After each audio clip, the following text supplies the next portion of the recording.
The NFL draft is almost here. By the time you're watching this, we are 1 day away from hearing Roger Goodell step up and the bells chime, and I can just hear that sound, and I get so excited. Welcome into the Chiefs Report. I am your host, Jace Andrews, and we're going to have you covered all weekend long on Chiefs draft coverage, who they pick, if it's the right choice, a scouting report on that player, and everything in between will all be found right here. Hit that subscribe button because I promise you're not going to find better draft coverage than the Chiefs Report. And on top of which, we're going to be live for when the Chiefs make their selection. If it's a trade-up, we'll be ready for it. We'll be live around the 22nd, 23rd pick, depending on when things shape out. But make sure you join us. We're going to be all in on draft night. YouTube.com/ChiefsTV. If you're watching on your laptop or phone, you can subscribe to us right now by hitting that little red button. With the draft coming up, it's time to do a final mock draft because, man, it's time to just throw everything out here. This is the last time we talk what could happen as we find out what is actually going to happen very, very soon. Let's take a look at the picks the Chiefs currently possess. Round 1, pick 32, it's their own, along with their own pick in round 2, 3, and 4. They have a pick from Dallas in round 5 at 159, a compensatory pick at round 5, pick 173, and then Tennessee's pick in the L'Jarius Sneed trade at round 7, pick number 221. Don't disvalue that one. The Chiefs moved up over 30 slots in round 7. We've seen some pretty good guys come out of round 7. Cough, cough, Isaiah Pacheco. 7 total picks for the Kansas City Chiefs, and all I can say is, man, let's get started. Let's get going with this NFL draft. I'm super pumped. It's almost here, and I just can't wait. For now, though, let's get into my final mock draft and how I see things shaping out. Round 1, pick 32. Is it new? Is it a guy we've seen? It's new. Kool-Aid McKinstry. Oh, how about it? The cornerback from Alabama. Yes, I did this mock draft. Yes, he was available. Yes, I took him because, man, he would be an absolute menace, and the Chiefs' defense may not allow a point next year. 0 interceptions this past year, but that doesn't break up from 7 pass breakups, 32 tackles, and 2 tackles for loss in 14 games. He's been solid throughout his entire career, and as a cornerback, you don't want many tackles. You want pass breakups. And if you look at 2022, 15 pass breakups. Exceptional from the man of Kool-Aid. What a cool name that is as well. Man, it's the best thing here because if you can get him at 32, you take him. You take him. I know wide receiver is a struggle. I know that Wanya Morris isn't 100% there at offensive tackle. However, you have the chance to pair Trent McDuffie, one of the league's best young cornerbacks, with Kool-Aid McKinstry, who could become one of the league's best cornerbacks. Especially with the way that the Chiefs have been able to develop their secondary members. Man, I just can't turn that down. So if he's there, you take him. Would you do the same, though? Maybe I'm off base here. Type Y for yes if you're taking Kool-Aid McKinstry at 32 if he is available. Type in for no if you are not taking him there at 32 and think wide receiver or offensive tackle is more important. Here's what you do. Get in the comment section Y for yes if you want him. And for no if you don't. Pretty simple in that aspect. Round 2, I do go wide receiver, though, because I think that is something we need to do. Malachi Corley from Western Kentucky University, the wide receiver here. And yes, I know it's not what most people expected. It's not a guy we've talked about really at all here on the show. However, it's somebody that fits the bill for the Kansas City Chiefs. He works out, I got to be honest. I know that this depth chart is an interesting thing to navigate with Hollywood Brown potentially being your wide receiver 1, with Rashee Rice obviously having the legal action going on right now and potential to be suspended. Adam Schefter had a report a couple days ago saying there is expectation that the NFL will suspend Rashee Rice for some portion of time. Kadarius Toney, we know his problems last year. Same thing with Sky Moore. He got injury problems last year as well. Malachi Corley, nearing 1,000 yards with Western Kentucky, 11 touchdowns. The 6 drops are a little concerning, but it's nothing that you can't get past. And he had 2 solid years. It wasn't just like he broke out this past year. In fact, in 2022, he played better almost 1,300 yards, still had the 11 touchdowns, and the average was a tad up with 101 receptions. So not only is this guy fluent in being a top-tier wide receiver, he also knows that he is going to have a very big level of play because he's already experienced it at Western Kentucky, and he can experience it with the Kansas City Chiefs. And yes, I know, this is not a big name. This is not somebody that is going to be on marquee lights and all that stuff. But was Rashee Rice really a big name last year in round 2? I don't think he necessarily was. But guess what? Who ended up being wide receiver 1 in Super Bowl 58? Rashee Rice. Guess who ended up making key plays in playoff games? Rashee Rice.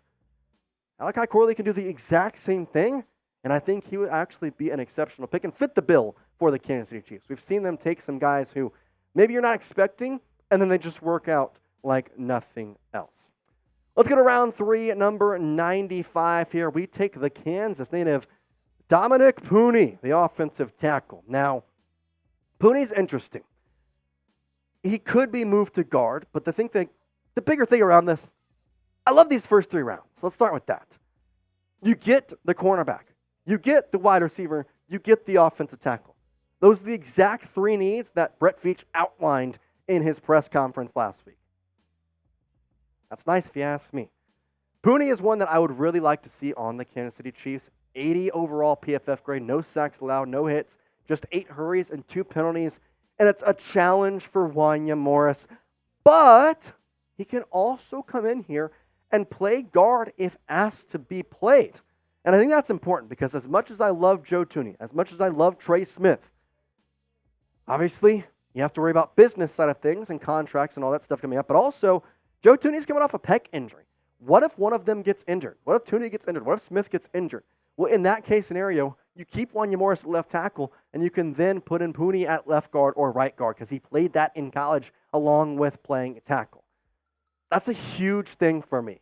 The diversability, the way to be expandable, versatility, it's honestly something that I think is undervalued at this level of play, especially at the offensive line. I mean, we saw last year, Peter Skoronski, a tackle, played guard the entire year with the Tennessee Titans.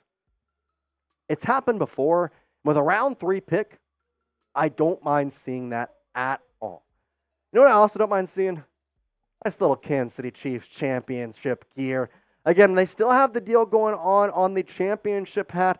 Probably the last week they're going to have it here. 45% off if you go to chatsports.com/SB hat. They've got the Super Bowl 58 logo, champions across the head, and KC, of course, plus the cream hat. Don't get me started. I love this hat. Actually, probably one of my favorite ones I own. I wear it all the time. And you can get yours right now as well, 45% off, obviously. After the draft, that's when people somewhat start to forget about the Super Bowl a little bit because there's other stuff happening. So, hey, wear it loud and proud. And last chance here to get 45% off chatsports.com/SB hat. Let's continue on here with round 4, pick number 131. Theo Johnson, the tight end from Penn State. If you're not following me on Twitter, you should. But here's why you should. I told you, he met with them in the NFL Combine. Penn State and the Chiefs had some insider information from my great producer, Sam Brown, who told me they met. And, well, guess what? We got to put it out there for the world to see. He's honestly a really good option for tight end number 4, maybe tight end number 3. I know they got Irv Smith Jr. and Noah Gray. The Chiefs have always liked to have 4 tight ends on their team, though. And he can do a lot of really anything you ask him to. He can block, he can receive, and his stats were solid throughout his time at Penn State. Played in all 4 years, had over 300 yards in his last 2 years, and 7 touchdowns is something not to be surprised about, and honestly something to be happy about if you do get him in this part of the draft, because you could potentially put him out there with Noah Gray, with Travis Kelce, and it makes the defense have to worry a little bit more about Theo Johnson. It's something that we could see for sure. I think a tight end is going to be picked at some point. It's just about when. Round 4, 131 here would not be a bad choice for me. If you're pumped for the Chiefs draft choices, like the video. I know that there's a lot of stuff going on right now. The draft is happening. And man, fun time to be a sports fan. So hit that like button if you're excited as I am. I know that there's a lot of stuff. And man, it takes 2 seconds. Go down there, smash it. I'd certainly appreciate it. All right. We went from round 4, number 131, to round 5, pick 159. That is going to be a running back, Will Shipley, the Clemson product. Now, Shipley is somebody that I have had my eye on, but never truly mentioned. Why? Chiefs haven't really met with him. He hasn't. You look at the way that this Chiefs team has gone about it, they haven't talked to him. Haven't. They've talked to guys like Braylon Allen. Talked to guys like Bucky Irving. They've talked to guys like, even you want to go further, Dylan Johnson. I think it's a very clear path here. The Chiefs got to get a running back. They have to, because you have your number 1 and you have your number 2 pretty solid with Isaiah Pacheco, and you have Clyde Edwards-Helaire. You need a 3. LaMichael Pirine is not trusted. We saw that this past year, because when we saw Jerick McKinnon hurt or Clyde Edwards-Helaire hurt, Pirine was up there. He didn't play. And now with J.K. Dobbins going to the Los Angeles Chargers, he was your backup plan. He was your backup plan. You have to draft a running back now, in my opinion. In case you didn't miss it, J.K. Dobbins, again, did sign with the Los Angeles Chargers. That is official now per Adam Schefter. And we'll have to see if the Chiefs missed out on something. Have to see if that is a good pickup by the Chargers. And he'll be playing the Chiefs twice. So we'll get a first-hand look on what they missed out on. I know those people are going to be questioning me, why do they have to draft a running back? Why do they have to? They don't have to, but they really should. That's just the way I think about it. Round 5, 173, J.D. Bertrand, the linebacker from Notre Dame. This is somebody I've had my eye on. I've mocked him to the Chiefs once before, and it's really because his coverage stats are really solid. 5 pass breakups to no interceptions, allowing just 123 yards and a QB rating less than 80. All solid numbers, and on top of which, they like Jack Cochran. That's your linebacker number 4, so to say. Past him, though, I don't know. J.D. Bertrand could be that guy. 5 pass breakups in 2023, obviously growing from 3. He's been, what I like to say, the perfect linebacker. What I mean by that, he's always around the ball. I mean, you think about the Chiefs last year. You have Drew Tranquil. You have Nick Bolton. They were always around the ball. J.D. Bertrand is exactly that, and he's depth. He is huge depth. You have Jack Cochran. You have now J.T. Bertrand. When you look at last year, you're starting 3 linebackers with Willie Gay, Nick Bolton, and Theo Chenal. Now, without Willie Gay, you kind of need a little bit else. Jack Cochran came in and played last year, even with Willie Gay on the roster. Cam Jones is somebody that I like, but I don't know if I truly trust him to be a rotation guy just yet. Round 5, you're still probably picking a guy who's going to make the 53-man roster. J.D. Bertrand's my pick, if you're asking me. Round 7, number 221, the last pick of the draft for the Kansas City Chiefs' sake. Christian Boyd, the defensive line from University of Northern Iowa. Boyd is somebody I've talked about here on the show before. He is a bigger style defensive interior lineman, and I feel as though this is just specifically somebody to carry on the practice squad. I know that defensive line is a position that the Chiefs are relatively depth-wise okay on. I mean, you talk about Mike Pennell. I know that they are pretty high on Neil Farrer Jr. as well. Tershawn Wharton. You have guys. Derek Nottie. But I just want somebody for depth reasons. I want somebody on the practice squad that if I need to pull up, I can do it without the thought. Boyd played really well at UNI. You get him in the system. I think he's available anytime you need him. All right, that concludes my final mock draft. Here are the picks and the grades that I got from PFF. B+, not a bad grade overall. Got a B+ for McKinstry, A- for Malachi Corley. Dominick Puni got a B, C+ for Theo Johnson, B+ for Shipley, C+ for JT Bertrand, and A- for Christian Boyd. What would you grade my mock draft, though? Because I got a B+ from PFF. But how about you?